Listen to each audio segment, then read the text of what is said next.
Good morning, class. Welcome to week 6 of music appreciation. Can you believe we've made it 6 weeks into this semester? My brain is still kind of trying to process that we are 6 weeks in. It's mid-September. The semester's just flying by already. Just a couple of housekeeping items. With this being week 6, I want to remind you that midterm is just a mere 2 weeks away, right? So week 8 is when the My Life soundtrack project is due. So please make sure that you have read the directions that are on the course homepage. I put all the directions on the course homepage. It'll also be on the assignment the week that the assignment opens, just so you can double check it. But the directions have been there since the beginning. So go to the course homepage. It's in the same area where you found the syllabus. So make sure that you have read that and that you understand it. And then you can ask me any questions. What I don't want, though, is a bunch of questions that are clearly addressed in the instructions. I'm already getting questions from students in my face-to-face class that are asking about, how do I write this and all of this, and it's stuff I've already addressed in the written directions. So please read the written directions first, and if something isn't clear, then by all means email me, but most likely I think you'll find that all of your questions are answered in the written directions. So make sure you're getting to work on that. With week 6 being here, that means we're in chapter 6 of the textbook, which is a hard read. Chapter 6 is a hard to read chapter. There's a lot of big words, a lot of science in it, but it's an informative and interesting chapter. But rest assured that on the test, if the questions I ask won't be that hard, because I know this is a hard chapter to read. And then this week's element, we're talking about textures in music. So please make sure that you watch the lecture videos, because texture in music is something that a lot of people struggle with.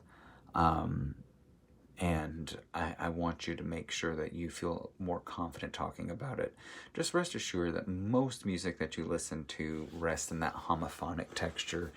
But as we demonstrated in the lecture yesterday, some pieces blend textures, so it'll go from a section of homophonic texture to a section of polyphonic texture. And we hear that a lot in R&B music, where you'll kind of have the soloist or whatever doing this sort of descant over other people singing material from the song that you've heard before.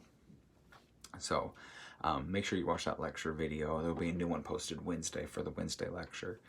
Other than that, I got all of the pods graded last week. One of you didn't submit a pod. I don't understand why, but only one of you. I heard from everybody else.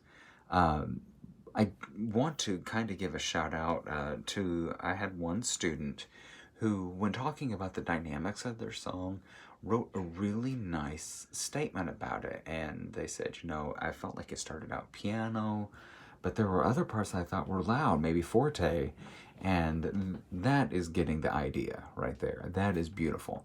Instead of saying that the song is always one dynamic, they're listening to it and they're saying, well, maybe here it's mezzo forte, but here it's kind of piano. And, that shows that you're actually listening and thinking about what you're listening to, which is all I want. I just want to see that you're actually thinking about what you're listening to. Flip side of that, though, several of you are still having problems finding a beat, which I think you're just overthinking it. Just start tapping your foot. Everybody can tap their foot. Arrhythmia is a rare thing for people. I guarantee each of you do not have that problem. So just start tapping your foot. If it doesn't line up when you're counting in 4, then look for something else. But some of you are answering 3. And it's like, most pop music is in 4. I've said that many, many times. There aren't many examples I can think of off the top of my head that are in 3. They're out there, but most of what you are hearing on the radio is going to be in 4, not in 3. Or it may be in 2, 2 or 4, you can answer. So please make sure that you're actively listening to that. Still getting people answering that the dynamic is crescendo. I address this every week. Stop it. Use the correct words. And then several of you are leaving the descriptive paragraph blank, and I don't understand that.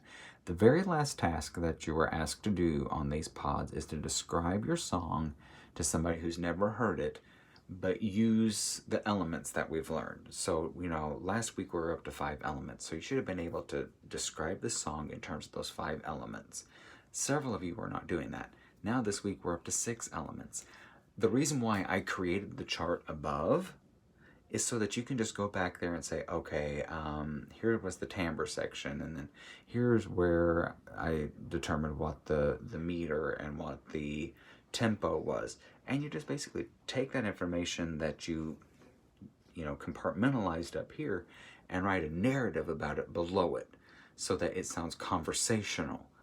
That's why I structure the pods the way I do, is so that you can just kind of go back and grab information and then write that really nice paragraph underneath it. A paragraph, right? Some of you need to remember what a paragraph is. Some of you are barely making it, some just write a sentence.